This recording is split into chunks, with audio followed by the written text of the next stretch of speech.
Hi guys, Bill the Appraiser here, back with another video for all about appraisals. Don't know why, but I've had a fair amount of trouble trying to get this video uploaded because it keeps being too long. So I'm going to try to hit this real quick, keep this to 10 to 12 minutes and see if that helps a little bit. Excuse me. The topic of the day is, how do you become an appraiser? And the first thing you have to do is check with your local board in your state, see what the requirements are. Chances are that you're going to have to take several classes in order to be able to get the apprentice license. And the apprentice license is the first step. Now, there's no exam you have to take per se to become an apprentice, but there are probably exams that go with each individual class that you have to take along the way. So you take those classes, you apply to the board, they give you an apprentice license number, but only if you already have a supervising appraiser lined up. And so you have your supervising appraiser, you've taken your classes, and then the state will issue you an apprentice license, and you can go to work being an apprentice appraiser with your supervising appraiser. Now, keeping in mind that rules have changed, so they've kind of slashed the requirements, which is great, I guess, from an entry standpoint, as far as, are you going to be able to learn everything you need to know before you get out there? I don't know. It kind of depends on your supervising appraiser, I suppose. But so you start the apprenticeship. And then, because the way it works is, it's all based on points and hours, or maybe now it's just hours and time spent on how much time you spend on each appraisal. And then because ultimately what you're going to do is keep a log of all the work that you do, because eventually you're going to need to submit that to the state. And so you're going to keep that log as you work with your supervising appraiser. You're going to eventually submit that to the state. And so we'll talk about that. Currently, I think the minimum is 1 year and a maximum of 5 years for the apprenticeship. So as you start working with your supervising appraiser, you're going to keep a log of the work that you do, the hours, the time that you spend on each appraisal. And so you're going to do that and keep up with it. And in a perfect world, get it all sorted out 1, 2, 3 years. You can take up to 5 if you need to. The reason for that is because there's a lot out there. Keeping in mind that, it's not just single family residential, it's condos, it's raw land, it's mobile homes, it's, small income units, etc. So there's a lot to it, and condos, if I didn't mention that. So, there's a lot to it, and so it can take, quite a while to learn it all. And again, you're going to be keeping your log. You're going to pull this all together.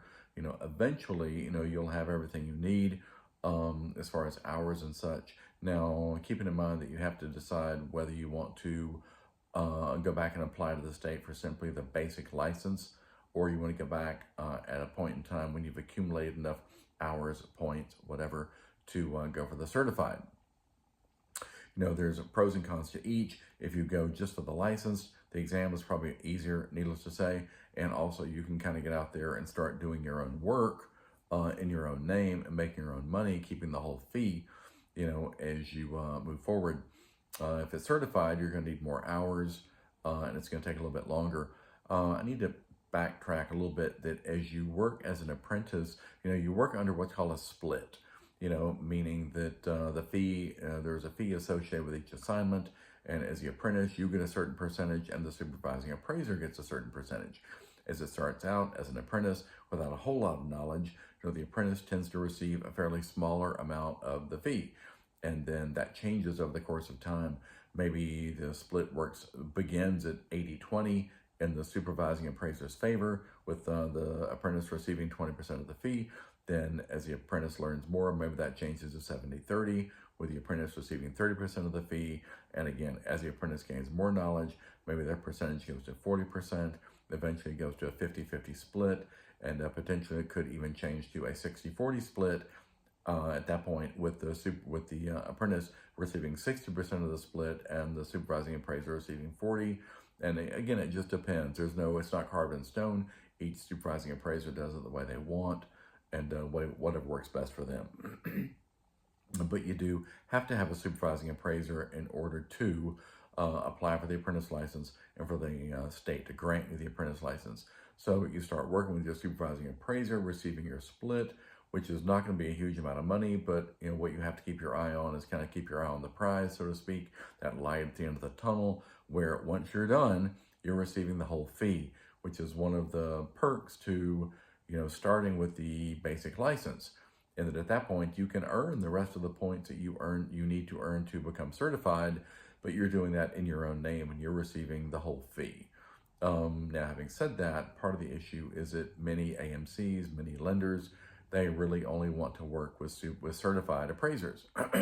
Part of that may be they feel like the certified appraiser is more seasoned, less likely to make mistakes, there are less likely to be issues in the long run.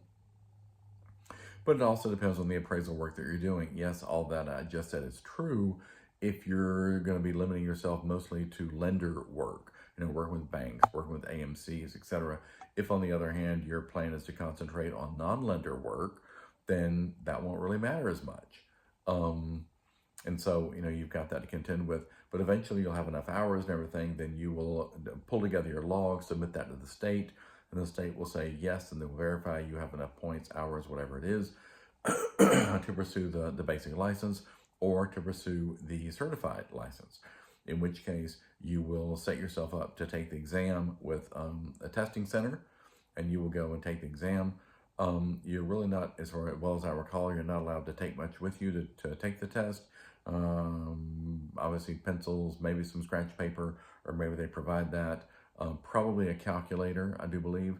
You're probably not allowed to take your phone. You probably have to leave your phone with whoever the moderator is at the testing center. As I recall, I believe when you take the test, the computer that you're taking the test on will tell you at the bitter end whether you passed or failed, because it probably asks you 2 or 3 times there at the end, are you ready? Are you done? Are you complete? Are you finished? Are you sure? And it asks you 2 or 3 times because it does not want you to come back after the fact and try to say, oh, well, I wasn't really ready. It asked me, I didn't think about it. I said yes. So it's going to ask you 2 or 3 times. And once you hit that yes button about the 3rd time, it's going to tell you pass or fail. And if you pass, wonderful. If not, which a lot of people don't necessarily pass the first time through, but all you can do is go back and study. I believe the testing center will tell you, or the computer will tell you, the areas that you need to work on in order to perform better the next time you take the test. Once you do pass the test, then please keep in mind that you can't start doing appraisal work in your own name straight away. You have to wait till you have your license in hand from the state. Along with that, you also have to make sure that you have your own E&O insurance. As an apprentice, you are probably covered by your supervising appraiser, but after you take the exam, then you need to get your own E&O insurance, errors and omission insurance. There's lots of companies out there that provide that. Along with that, of course, you'll need your own software. You may end up using the software that you learned as an apprentice. A lot of people do. And then, of course, you also need your own personal access to the MLSs that you'll be doing business, you'll be doing work under. You can't really work under someone else and give them and have their login and such. You have to have your own personal access. And then, so that's kind of it. After you have gone through the whole process and you've been an apprentice and you submitted your log and you've gotten approval from the state to take the exam, you take the exam, you pass the exam, and then you get your own E&O, you get your own access to the MLS, et cetera, and so you're able to go ahead and pursue appraisal work on your own. Again, whether you decide to go lender work, whether you decide to go just non-lender work, for probate, divorces, things like that, those are all options. And then at that point, then if you started out only as licensed, then you might want to pursue certified. The good thing about being certified is that you were able to do properties valued at over $1 million, which, depending on where you're working, that may or may not be an issue. Being certified also allows you to do FHA, if that's a concern for you. And also with, if you're certified, that also allows you to have apprentices of your own. And so if that was something you wanted to do, some people like that idea, some people don't. Some people don't like the idea of training their own competition. So those are options. Feel free to hit the like and subscribe button. I hope this has been useful. Sorry it was a little bit fast. Again, I was trying to get this in a few minutes so that I can get this video uploaded. Feel free to hit the like and subscribe button. Feel free to leave some comments. And we may follow this up with a part 2 on this because there is more to it. And also now's a great time to get into appraisal work because it is all about to change. The appraisal we've been using for the last 10, 12, 15 years is about to go bye-bye, and a whole new beast is getting ready to come into view.